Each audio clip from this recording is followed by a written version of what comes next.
Saudações, meus amigos, eu sou o Cristiano e esse é o nosso canal Em Nome da Rosa. Pessoal, no vídeo de hoje nós vamos fazer um giro pela América Latina e hoje nós vamos falar do Peru, um país que já vem passando por uma crise política já há algum tempo, né?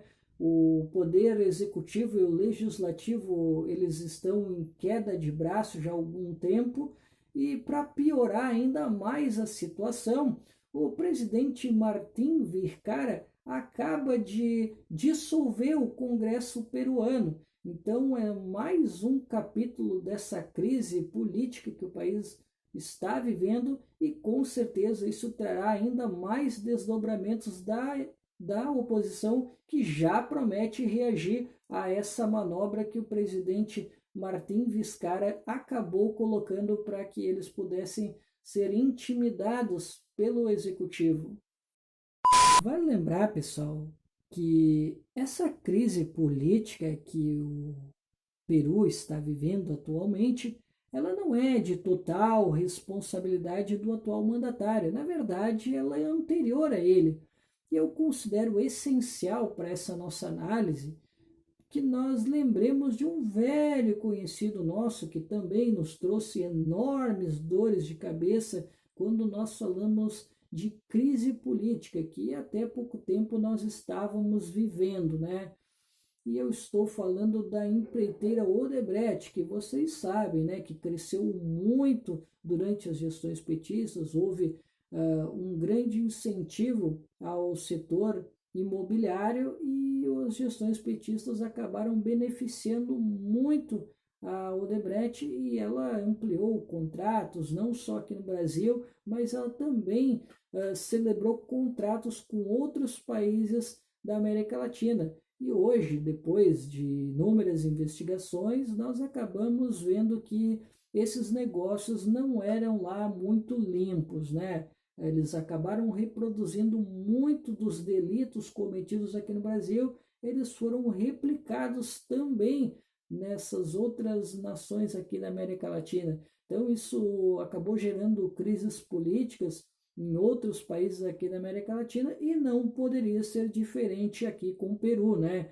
E um dos primeiros que acabou dançando e veio esta crise política, né, foi com o ex-presidente Pedro Pablo Kuczynski, né, que acabou pedindo a renúncia, né, em razão de alguns constrangimentos que ele teve durante o processo de impeachment. Bom, primeiro, ele foi acusado de receber propina em obras da Odebrecht, o que já ficou bastante complicado e já foi o suficiente para a instauração do processo do impeachment. Depois ele tentou comprar deputados durante o processo, né? Então, uma situação bastante vexatória. Acabou que isso foi parar na imprensa e ele provavelmente viu que não havia mais clima e ele acabou pedindo a renúncia. E aí isso fez com que o vice, que hoje é o atual mandatário, assumisse o poder. Perfeito?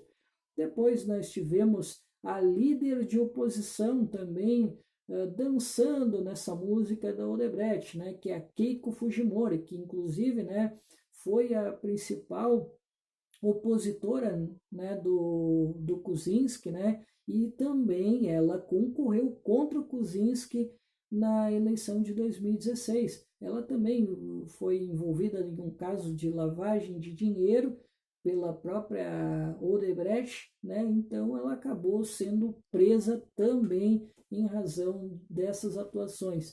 Também tivemos o presidente Omala Ollanta, né? Que também foi um dos que acabou dançando nesta música da Odebrecht, né? E ele acabou sendo preso, ele e a mulher, né? Depois tivemos o ex-presidente Alan Garcia, que também acabou se envolvendo com alguns contratos, algumas obras, e também ele acabou tendo uma série de problemas, tentaram prendê-lo, mas ele acabou tirando a própria vida. Então ele acabou que ele não foi preso. E talvez foi só por isso que ele não foi preso, porque as autoridades já estavam prontas para fazer exatamente isso.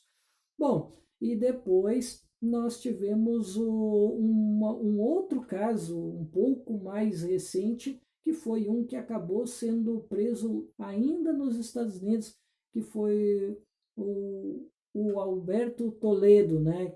Que acabou também sendo preso lá nos Estados Unidos e eu não sei se ele já foi extraditado, mas são casos que acabaram aí trazendo essas instabilidades. Mas isso, claro, eu estou falando ainda de outros ex-presidentes e da Odebrecht que trouxe todo esse cenário bastante complicado, né? Então eu gostaria de deixar isso bem claro que a crise ela já começa antes mesmo do atual mandatário, mas eu gostaria de abordar aqui com vocês quais são as responsabilidades do atual mandatário. Bem, então vamos falar agora sobre o Martin Vircara. Bom, ele já começa com uma crise de legitimidade um pouco grande. Isso porque, né, ele já vem do governo que já não vinha bem, teve os escândalos de corrupção e isso, claro, acabou afetando um pouco a legitimidade do Martin Vircara. Mas ele vinha tentando governar o seu modo, né? Mesmo enfrentando a resistência dos fujimoristas, que eu comentei com vocês que é o Fuerza Popular, que é o principal partido de oposição ao Martin Vircara. Mas aí ele começou a fazer umas trapalhadas meio complicadas, como por exemplo, ele tentou colocar um projeto chamado Tia Maria, que era um projeto que era com uma mineradora, que ele não consultou o povo, e isso acabou fazendo com que campesinos, trabalhadores e moradores de Arequipa e de outras regiões acabassem se revoltando contra ele. As pessoas reuniram, se eu não me engano, foi em torno de 4.000 pessoas foram às ruas e ficaram nesta luta por 50 dias em protesto. E é claro que o Partido Fujimorista acabou, né, capitalizando esse cenário para fazer as suas críticas para que eles possam, né, na eleição que se avizinha, eles possam tirar uma vantagem disso, né? Afinal, eles já estão ali quase batendo na trave. Então, se eles continuar fazendo as críticas necessárias, eles podem vir a ser eleitos. Lembrando, né, que a margem entre Kuczynski e Keiko Fujimori foi muito pequena. Então, o Força Popular ele está muito próximo de conseguir se eleger, né? O Fujimori, por incrível que pareça, ainda tem um legado forte, como podemos perceber.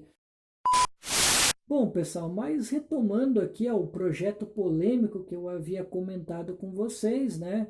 O presidente atual acabou enfrentando mais oposição dos fujimoristas, do Aprisca, que é o partido de extrema direita, e ele estava ali pensando em como ele poderia se sair daquele cenário bastante difícil. Então, para que ele pudesse tentar sufocar as manifestações, ele resolveu chamar todo o aparato de repressão. Mas isso acabou se voltando contra ele, ele ficou ainda mais impopular. O Congresso subiu um pouco mais o nível com ele, né? Um pouco o tom, melhor dizendo. Então ele acabou decidindo por suspender o projeto por 120 dias e até o momento eu não tenho ouvido falar mais nada sobre esse polêmico projeto com essa mineradora, do qual, como eu falei para vocês, não houve a comunicação com os populares, certo? Bom, mas se não bastasse tanta besteira que o presidente poderia ter feito, né? E já que eu comentei com vocês que ele está com uma dificuldade muito grande de implementar sua agenda em razão dos conflitos que ele tem com o Congresso, pois bem, ele decidiu, né, para tentar conter a crise política, negociar com o Congresso um adiamento, não, na verdade, uma antecipação, desculpa, das eleições para o Congresso e ele também decidiu reduzir o próprio mandato para 1 ano para eles poderem resolver esse caso da crise política que está incomodando bastante aos peruanos e tem feito com que eles fiquem mais insatisfeitos com a democracia e que eles se manifestem mais nas ruas. Bem, parecia que tudo ia bem, né? Mais ou menos, na verdade, né? Nunca está muito bem entre o Congresso e o Executivo, tá?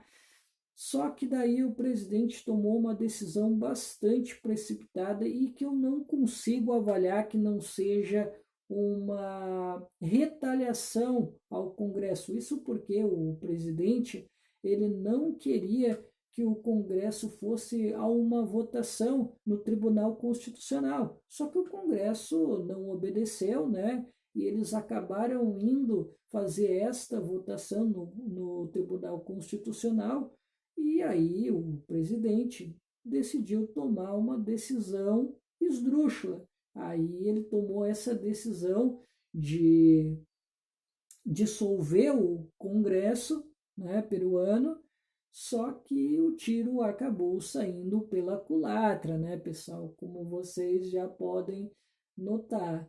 Bom, aí o Congresso acabou mandando recado para ele, dizendo: olha, tu tomou esta decisão, mas nós vamos reagir, nós vamos destituí-lo do poder. E eles já falavam sobre a incapacidade moral dele de continuar no mandato. Só que não ficou só na palavra, tá, pessoal? Isso porque o Congresso se reuniu e por 87 votos, e com destaque para os votos dos fujimoristas de direita e para o aprisca de extrema direita, eles acabaram afastando, ou melhor dizendo, suspendendo das funções por 12 meses o presidente Martim Vizcarra por incapacidade temporal. Então, o presidente achou que isso não teria uma retaliação.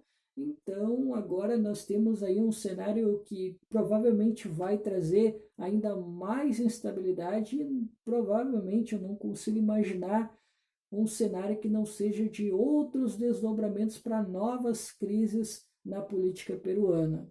Perfeito? Bom, pessoal, esse foi o nosso vídeo. Espero que vocês tenham gostado. Se vocês gostaram, dá o teu curtir, tá? Comenta aí embaixo, compartilha e claro, né, pessoal, não esquece de continuar acompanhando o nosso trabalho aqui para gerar um engajamento na plataforma e para que nós possamos crescer aqui nesse canal do YouTube, ou melhor dizendo, nessa plataforma do YouTube. Tá certo, pessoal? Até mais!